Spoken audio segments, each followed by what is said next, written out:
Viewers, it's another Thursday and it's another time for us to have a discussion on this round table. You are welcome to the round table. My name is Shegun Odwayo. Here on this show, we pick 3 topics that are eating up the polity and we analyze them, we dissect them. We bring the facts to you, our viewers. I have an interesting guest with us here in the studio, Mr. Adekunle Aliu, and together we'll be doing justice to the 3 topics we'll be bringing on board. Very good afternoon to you, Mr. Aliu. You're looking sweet as always. Oh, thanks. All right, very quickly we get into the subject matter of today. The All Progressives Congress, the ruling All Progressives Congress, have said that not Atiku Abubakar or a combination of himself and Peter Obi can unseat them come 2027. Of course, you know, it's not election time yet, but we are a few years away and the countdown, the political bickering is on. The for and against, the pro, the anti, all manner of politicking is presently obvious. Of course, it never stops because it's a continuum. And, you know, at a particular time when many other persons and many other things are going on in the country, politics itself, it's a subject matter that is still burning right now. And a lot of opposition versus ruling party versus opposition topics are presently ongoing.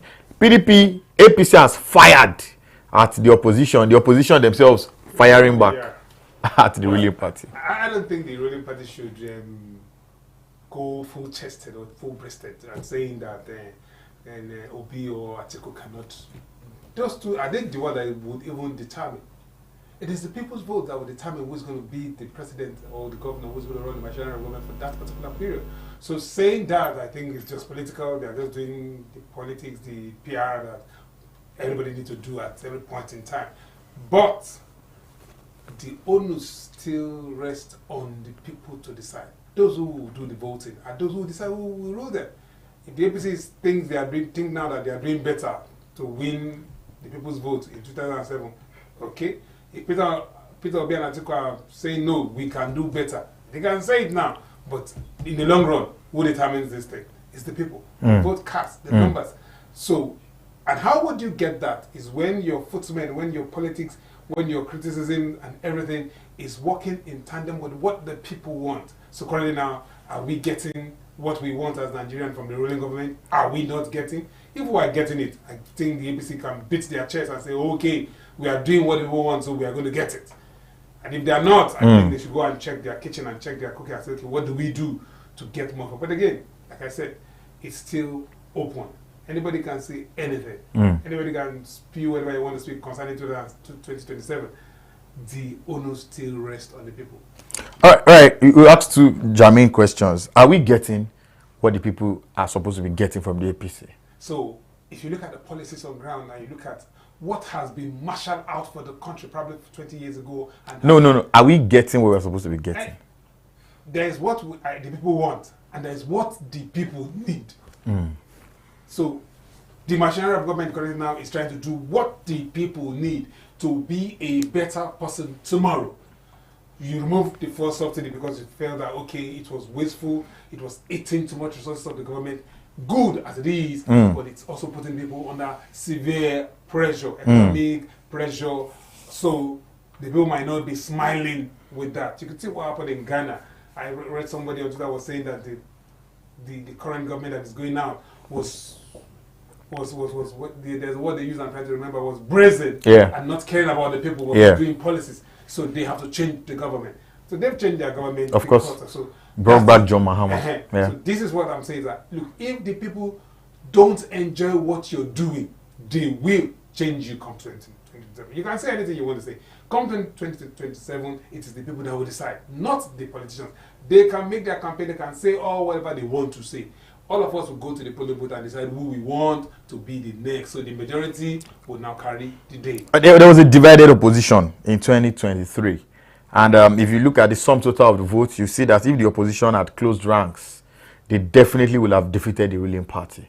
And some persons are saying there's absolutely no reason for the opposition to be divided in 2027, because if they go divided again like they did in 2023, there's a strong belief that Nigerians will have divided votes amongst the opposition, and that the votes accrued to the ruling party may eventually trump that of the entire opposition. Do you share any of these beliefs? I don't think the opposition can come together as one, because everybody, even in the opposition, have interest to want to run the machinery. Is it Obi that you think will now say he wants to become the vice president again, or do you think Atiku will say no, I'm not interested again?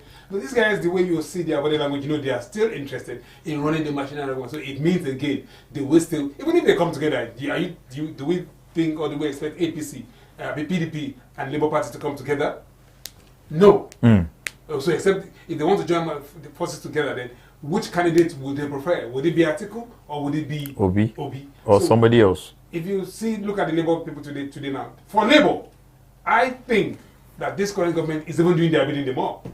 They've been clamoring for the removal of subsidies, they've been clamoring for the fixing of the revenue, they've been clamoring for the down they've been clamoring, things they are clamoring for, it's been done. So I'm finding it difficult to say that, look, let's wait again a little bit, because if we now begin to judge, we still have like 2 years plus. Yeah, about 2 years. There will be so much mixing in this. Even the APC that you're talking about, you know the person running the machinery of government now in APC, he is the political master. So you don't even know what he has up his sleeve. He will just pull one string and before you know it, everybody's dancing towards him. So let's wait and see. There's much time, but again, it is the people. And is the APC doing what the people want? Is the PDP also carrying the people along the way they want? Do they see hope in the PDP? Is the Labour Party also fighting that much to bring popularity to its party that the people will say, okay, let's toll the Labour Party?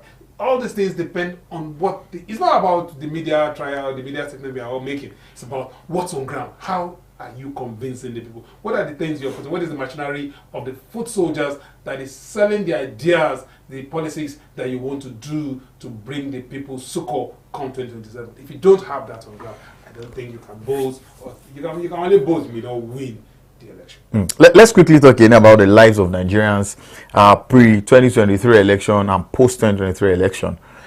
Many persons have come up to say, hey, our earnings and the way we are spending money is at a divergent point right now. Many persons are complaining about the fact that what is coming in can no longer take care of what is in. And many persons are getting poorer according to statistics. Yeah. Even food inflation is rising to a level where you wonder if we are experiencing a war. Insecurity challenges, it looks like it is going on and on with no solution in sight.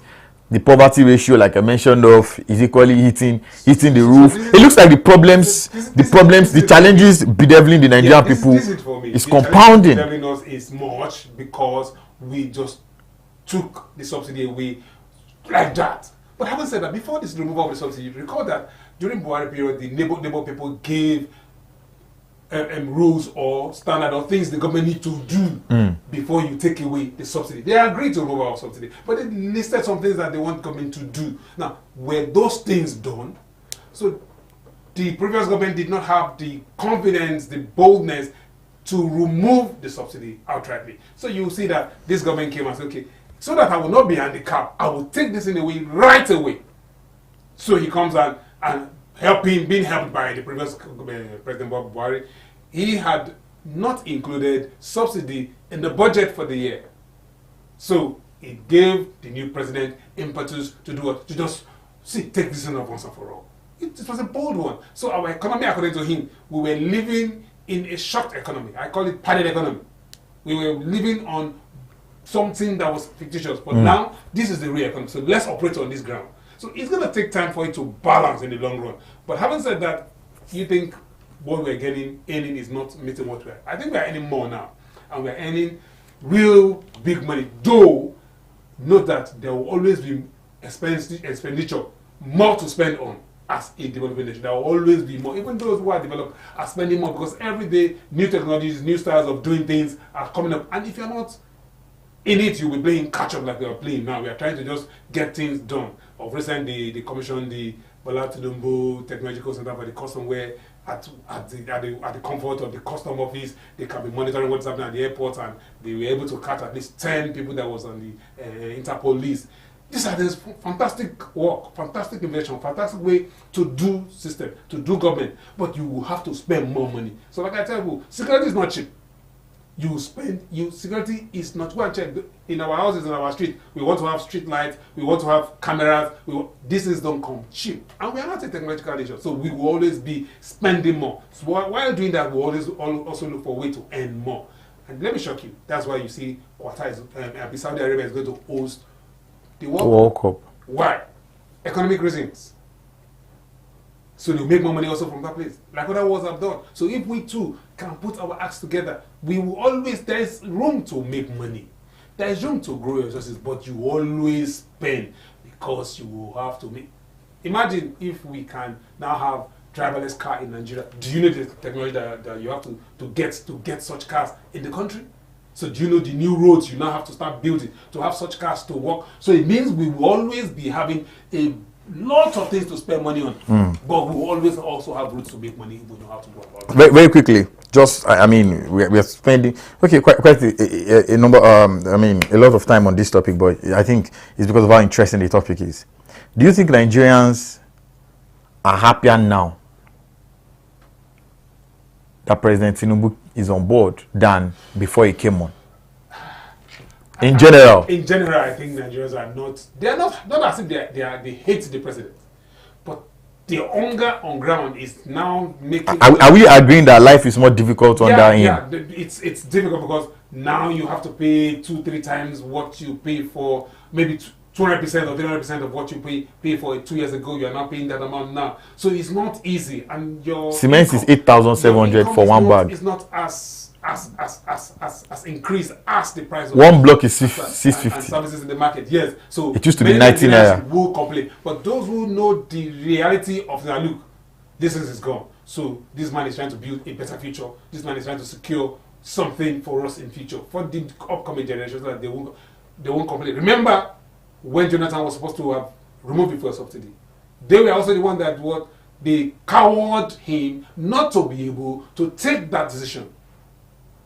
So at this time around, he wasn't coward. He had made the policy that, look, this thing is just to make you to be afraid. If you're afraid, you can't lead.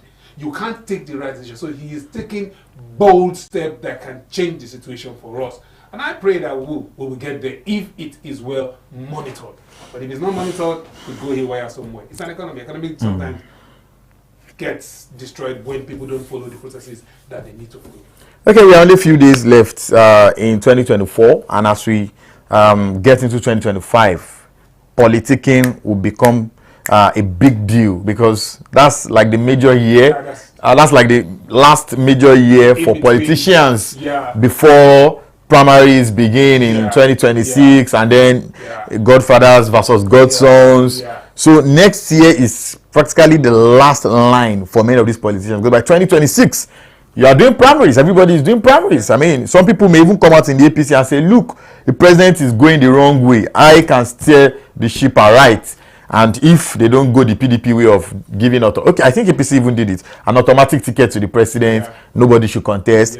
Some persons who are angry, who feel aggrieved with the camp. Some persons are already saying some people want to form another splinter party. Today, of course. The Bayelsa State Labour governorship candidate and his deputy had resigned the party, looking for a new platform to contest. Another member of House of Reps in Jos jumped across ship into the APC today. Even this week, everybody's doing this equation right now, so they've already even started. They are looking towards how to consolidate, how to make effort to look, how do I get my people, how do I get the vote come 2027. So it has started already. As I said, to get worse. After next year, that's the last major year. By 26, primaries, boom. Even within the same party, you will see more of crises, more of battles, more of fights to get things aligned into personal favor and national favor. So we'll all wait and see what will pan out. It's the politics of the day. All right. The major prayer, I mean, what's interesting here is PDP. I mean, they are ruling parties in some states. The Labour Party is a ruling party in one state. The APC is also ruling in some other states as well. And at the national level, they are the ruling party. So all these major parties and these persons we are speaking about have capacity in different ways. We do hope that we can see or that we have evidence of the good governance some of these persons are saying they are going to bring on to the national level, if we see it enough on a state scale, or perhaps from their localities, who knows? Good governance is a sweet smelling savor. It will attract, and when people see that, what's going on in that place? There's one governor there that is doing well. Where is he from? What party?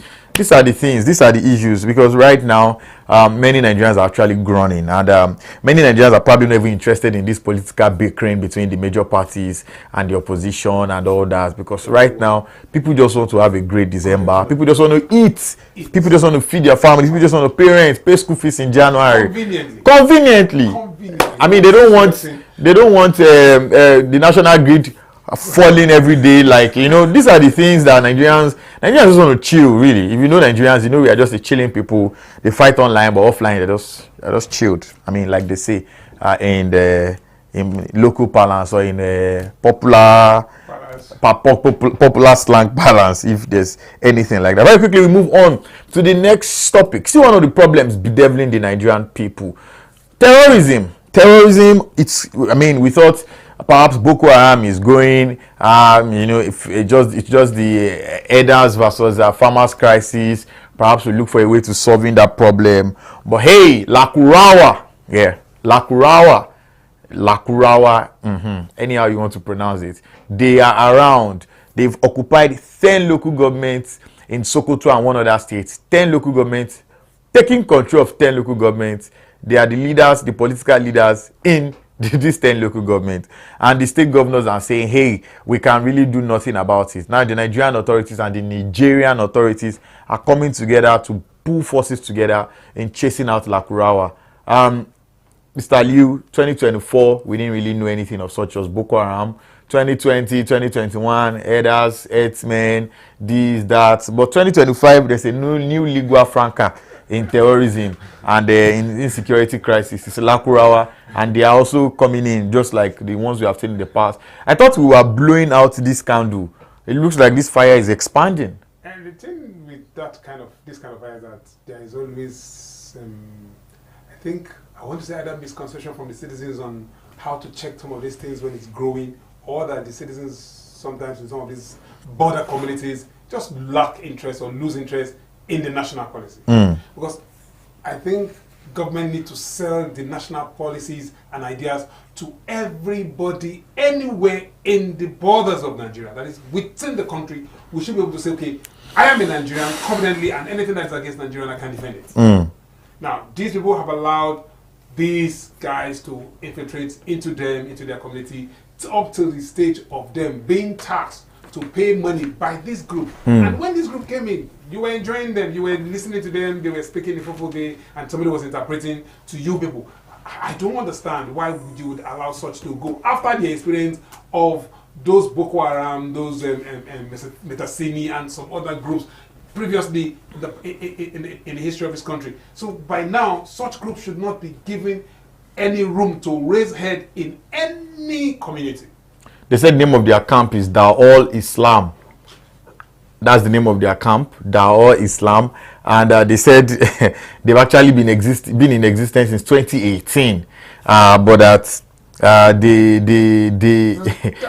are in Sokoto, they are in Bauchi. Since 2018, and nobody they have 10. Nobody knows about it. Nobody raised alarm about it. And now when they killed, how many people then? Is it not in this November 4? November 4, they kill people. Now that's, come on, something is missing. I mean, we begin to ask ourselves what our DSS in our own people, how they react to threats. There's some threats that are minor. You see it is happening. The village head, the district head, everybody has it happening. You should be able to go to the police officers and report. So this reporting you will do should be able to help us save the situation. But when you don't do that, it puts us in jeopardy. So now they've killed, they've destroyed, they've maimed. Now they're asking to pay. They are in Mali, they are in Niger, and they are in Nigeria. It looks like they are a proper group. Proper group. According to the report from that university doctor, you can imagine how he described them. That they are even Nigerian, that they bear Kofa, right? And they moved to Mali. And they're like, oh, are you saying they are taking over the Sahel region? So how come we allow such hydra-headed problem to grow to this level? We would have cut it short since, but because maybe the citizens, they themselves were we are complacent about how to go about it. If they had been so strong and determined to defend, they are even collecting tax. How could you be paying tax? So it tells that look, there's not with that made the eyes. Because if you ask me, I think we need to do a proper study on how such group begin to grow, so that you can let them know. Look, when you see so similar things like this, don't keep quiet. Raise the alarm. Let the government know. If that doctor had been doing that research in 2018. Are we saying the government didn't know about this? Can it truly be a shocker? I mean, what are the security apparatus looking at? So there are some guys that are supposed to be in charge of intelligence. What was the intelligence community of the Nigerian security apparatus looking at? So that's the question they should be telling us now. So that's the question they should be telling us. They should be telling us all this now. But since we don't have much of those documents to really say or help or defend or criticize, we're just like let it go for now. So, okay, look at this again in another dimension and improve it, so that it doesn't raise its head again. I remember the Metacinus days. People just come together. Look at the man in Kano that attacked the former chief of Army Staff. Yes. This was a group too, small. Such things we shouldn't allow such things to raise their head again after experiences. We should be able to curtail the man is coming up, go there and deal with it decisively, because it will raise its ugly head if you don't. The former governor of Niger State has come out to say many of these governors actually not doing their jobs.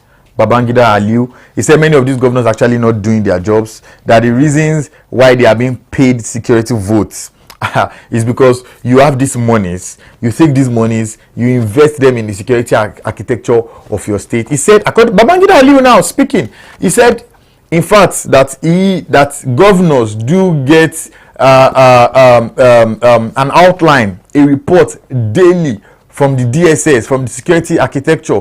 They send the report daily.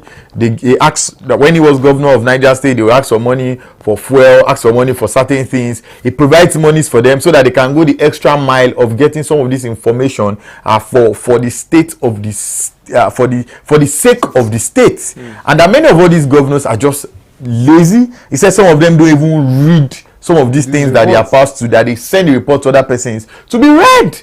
And I said the reason why they get what's it called now, security vote, is for such matters like this. I mean, such matters that are local, local matters that you are the ones who know how to solve this problem, and that they don't need to be calling on the federal government. That's what I'm saying. That's from my next governor. Somewhere there's a complacency somewhere, there's a problem somewhere, so that you can monitor. I was even, while I was reading that report, the man said they are moving to one Elisha somewhere in Kwara State, one Elisha Barigi in Kwara State. So what is the Kwara State government also doing concerning the security architecture of the state? But having said that, let's give them some of these lacks again, because when we eventually agree on state policing, maybe the security architecture will improve. Because we need, I was telling somebody, I said, Nigerians want security, but do they really want to be secured? You're coming in the bus and you people see policemen on the road and they are complaining. What are they doing? What are they doing? And you ask yourself. Perhaps because the security police themselves have bastardized their reasons for being on the road. So perhaps because we know that if you are moving from Akure to Owo, you are going to see over 15, 20 security checkpoints. So, and at the end of the day, you will still hear of kidnapping of these roads. And these guys, all they do is collecting 100 naira from the vehicles. These are experiences that we all have experienced. That's what I'm saying. We've noticed, we've seen. If we complain seeing them, what if you are going from Shagam now to Benin, if you are going from Shagam to Benin, you will count many of these guys, and sometimes we still hear of issues with the number of police officers you have on that road. We shouldn't be having these issues. And what these guys do is, it's what they do is collect monies on the road. As much as we should tell them to stop this art and do security work, we also have to agree that we need more of this police. So when we have more of it, we can be able to curtail this. Because I'm saying this because imagine if you have cameras everywhere in the streets of Lagos. So everybody is being policed at every point in time. So would you complain? So it means the impunity, the rules you break at every point in time is going to be checked and you will be arrested. So imagine traveling and you beat the traffic and the next day you are given a ticket to pay straight, no police in your house. So we need to improve our security architecture to that level whereby everybody is on the radar.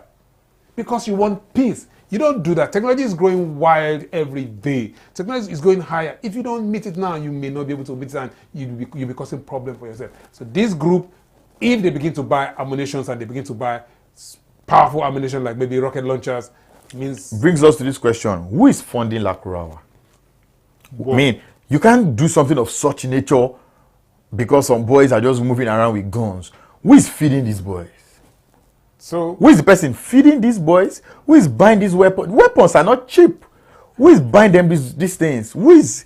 I mean, they say they collect taxes from people in Sokoto and Bauchi, and they are even spreading.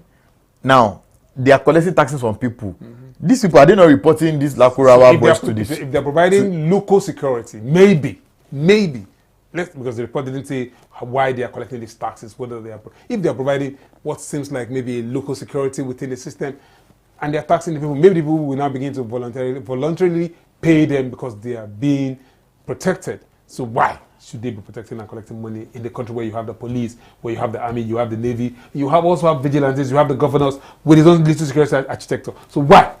So I think the governors, like Babangida Aliyu has said, the governors need to do more work. They need to really, really look, you govern well. You've been given the privilege to come and govern. Please rig in good governance. Bring in good governance. Let the people feel you. Let there be security of life and property. Just secure the people so that we can grow the way we ought to be growing. We're not growing the way we should be growing because of insecurity. The farmers are not going to farm in some places because of insecurity. So what is our problem? The other day, is it the Jigawa State governor was lamenting of how they went to government rice farm and they wrecked the farm? So you ask, what are the security architecture or security structures that you have on ground for the betterment of the people? We need to improve it. We need to. It is not a joke. We have to improve it. We have to sell security to everybody on the look. For the life of us to be better, for we to live a better life, we need to have good security system. And everybody, even in the village, even in the closest border to maybe Cameroon or to Niger or to Mali, every person in those border community must know is Nigeria first. Let's make Nigeria great again. It's Nigeria first. So if you have relations even in the neighboring country, please be Nigeria. So you know that, look, these things will be detriment to Nigeria and to the... And when you say Nigeria, what are you saying? You're talking about us, all of us. People. It's all of us. So for our own growth, for our own betterment, we need to key in to the good security program of the federal government. And the federal government will sell those programs to everybody. Because we've had... See, I just get angry when we have this recurrent kind of problem between the neighboring countries and you have issues. We've had some like that before. Yes. They will push them. Yes. So what's the problem? Why can't we have a security group monitoring all those places and giving reports daily? Combined forces, Nigeria and Niger, Nigeria and Benin, Nigeria and Mali, you know.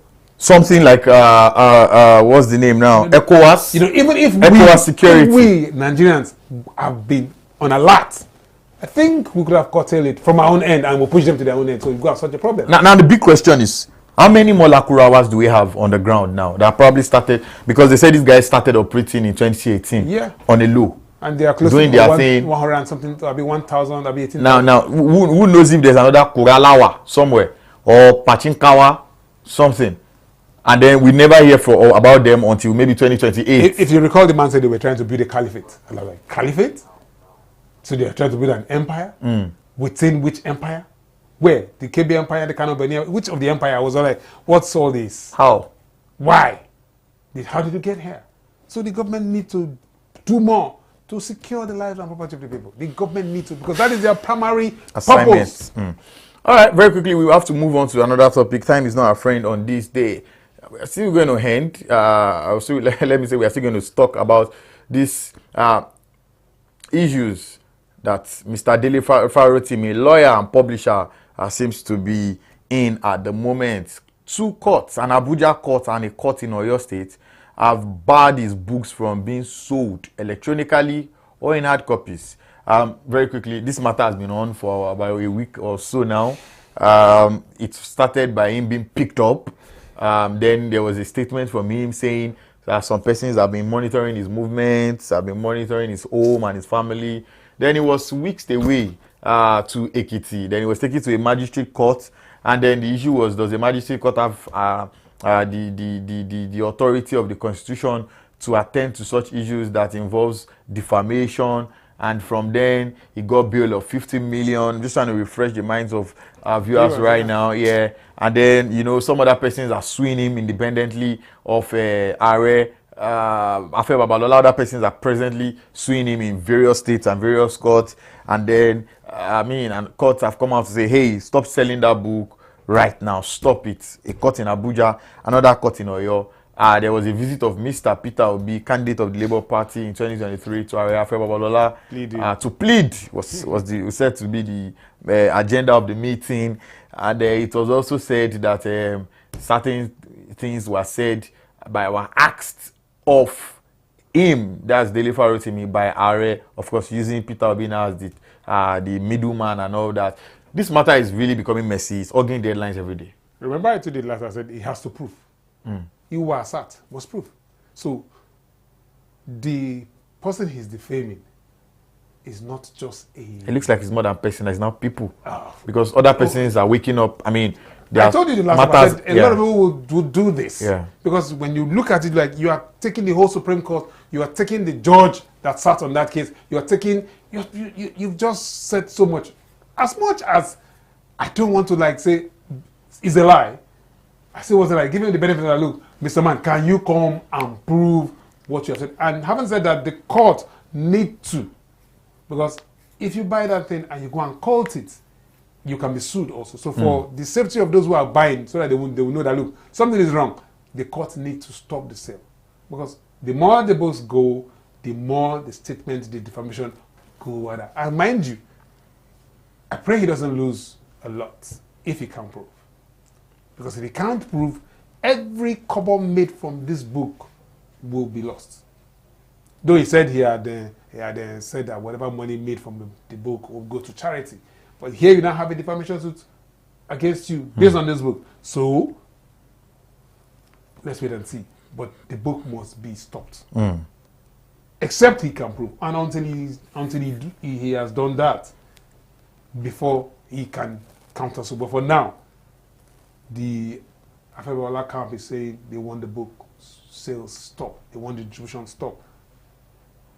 And based on defamation, they have to. There's nothing, and he can't do anything for now until he proves. Or maybe Afe Babalola says, okay, I don't mind, let me let him go. As we've said that Peter Obi went to visit and was pleading that, look, forgive this guy. Forgive the guy. I want us to even test our constitution in this century, in this time, now, so that people too can see that, look, we have a constitution that can sort out all our problems. That is good. We only don't follow it. Yes, we have good constitution in this country. We only don't follow it. We only have some people subverting it. Benders. Yes, we only don't. Because when you put it to test and everybody's working to see that, look, this law works, it works. That's why you see the book being say, okay, stop the court saying, stop the distribution, stop the sale. Everybody that has that book, please go and keep it in hiding. Because if you see with that book, you can be arrested. It's defamation. And it's not. It's criminal defamation he's saying, he's talking about. So at this level, our hands are tied. We have to wait to see. It's between him, Babalola, and others who have, like, are they going to forgive him? Will they let him go away with what they call defamation? Let's even prove this defamation for us again to see this time. And I like that the case is so popular that all over the world people are like, let's see what will happen in Nigeria.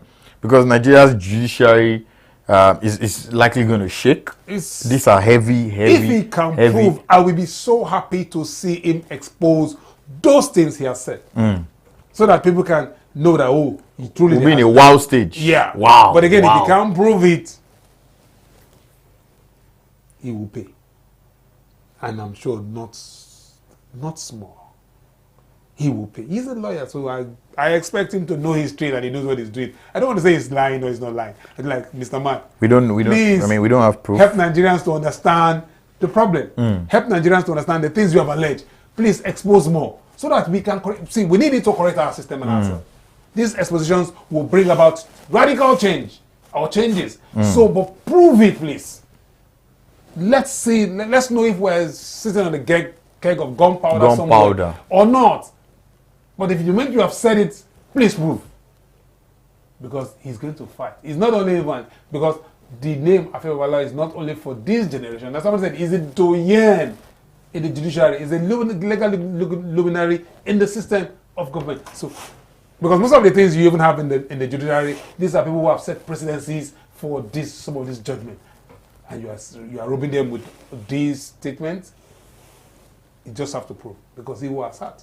Must prove. So, but for the court to say books, the court is right. There's a case of defamation going on. Stop sales. Halt distribution. I would say stop reading. If the court can say we should stop reading the book, they will tell us that if you get it, you can see it, but you can't sell, you can't buy, you can't distribute. So for now, we will wait. That's true. Except you get a copy from somebody who has bought the book. But you can no longer buy it. You can no longer buy it again. You remember on Amazon last week they said it was the top selling, and I was wondering. Some persons did verify that and found out that was not true. It was in the top selling. Okay. Yeah, and because I monitored that to be sure. Cool. I was wondering. I said, how can it be top selling when there are other books? But again, some of this is just social media it has its good sides and its bad sides. I saw it, some website like 1PG, I don't want to say 1PG something, had it like, I was like, Oh, they said that? Yeah, I'm like, again, this is the thing. We're only saying what they say. We're not also sure here. But at least that suit would have brought the popularity of the book to her, and people will be rushing to get it. People will be looking for the book. Look, I want. Let me know. Because a lot of people will buy the book to see if their name is also included in the book. Is my family name there? Is my lawyer's name there? Oh, everybody was like, am I somehow affected in all of this? I even want to read my name in the book. I mean, I think I agree. Some top players, I don't want to mention names, will be thinking, let's be sure. I mean, because when such information goes out there, I mean, it's like saying so person is a thief. A certain section of people will naturally just go with that information, even before you start saying, "I'm not." Yeah, and I for me, I just want him to. Except there's evidence, like we have been saying. He has. So you are even praying that all this let's settle it should not work. I don't. No. Nobody should say let's not settle anything. No. If you say let's truly see for the sake of Nigeria's judiciary, it will be going like that. If you say let's settle it, all these things we are making will not defend them in future when somebody is quoting that book. Yeah. Will not, because as a Farotimi 2024. It will not. But when we go to and we conclude and say, oh, this guy did this, yes, he was able to not prove. So it becomes a fact that look, it was truly said. Now, this guy was not able to defend himself. So we have it as precedent, as documented, that look, this is defamation. That look, this is not defamation. Whichever one. But we have to, let's go to the trenches of the court and sort it out. All right. It's been an interesting time on the show. 3 hot topics from politics to insecurity and defamation. You see how well we blended the topics for this day. Of course, it's majorly because these are the issues that are on the front burner right now. These are the issues that are eating up the polity and are getting many tongues talking. A very big thank you to Mr. Adekunle Ali for being a part of the program today. A very big thank you to you, the viewer, for being a part of this, because like I always say, we are here because you are on that other side. The weekend begins tomorrow. Don't be weekend by the